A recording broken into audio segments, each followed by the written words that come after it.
Welcome to Amazing World Channel. Updated 9:30 a.m. Cannes, France. President Obama arrived in this resort city Thursday and met with French President Nicolas Sarkozy to open the Group of 20 summit, amid mounting uncertainty over a possible Greek bailout referendum and European economic stability. Obama tried to keep the mood light heading into the bilateral conference with Sarkozy at the Espace Riviera. "I was hoping to come and see some movies," he quipped, a reference to the famous Cannes International Film Festival. He also congratulated Sarkozy on the recent birth of a daughter, joking that he was confident the baby inherited the physical traits of mother, former model Carla Bruni.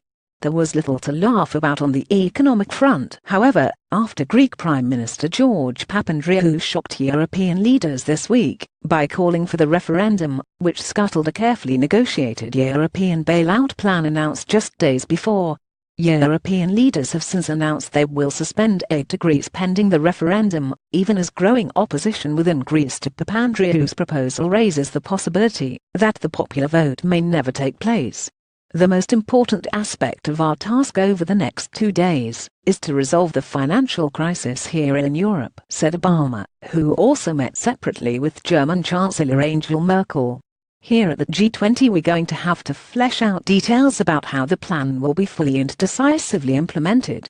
Watch Obama at G20 summit. The stakes are high, or as Greece's spiraling debt problems have spread to Italy, Portugal and elsewhere.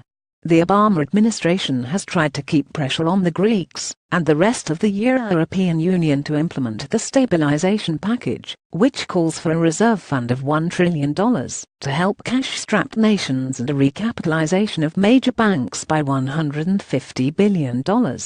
Along with Obama, Treasury Secretary Timothy Geithner, Deputy National Security Advisor for International Economic Affairs Michael Froman, Treasury Undersecretary for International Affairs Lael Brainard, and White House Chief of Staff William Daley were among the U.S. attendees at meeting with Sarkozy.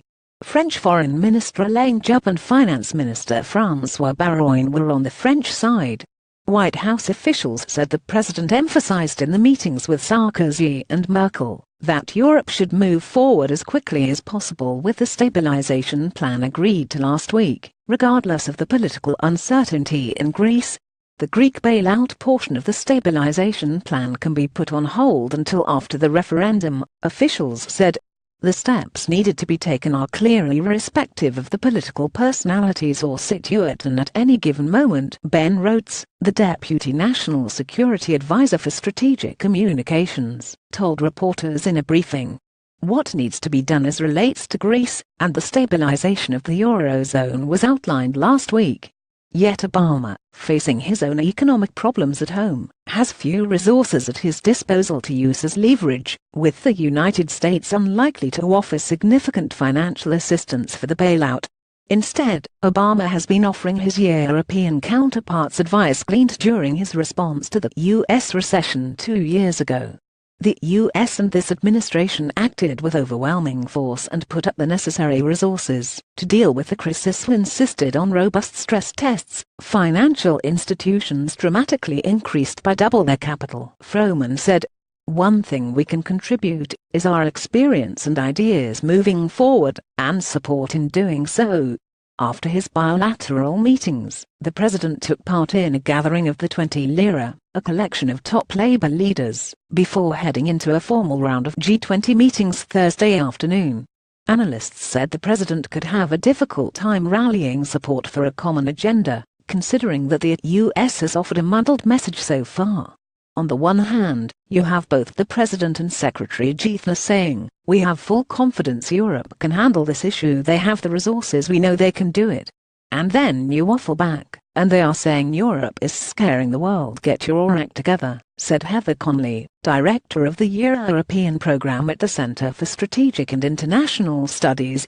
Secretary Geithner has repeated visits to Europe. But European finance ministers have not been fully appreciative of U.S. advice and counsel on how to deal with the European crisis, because of U.S. domestic challenges, Conley added.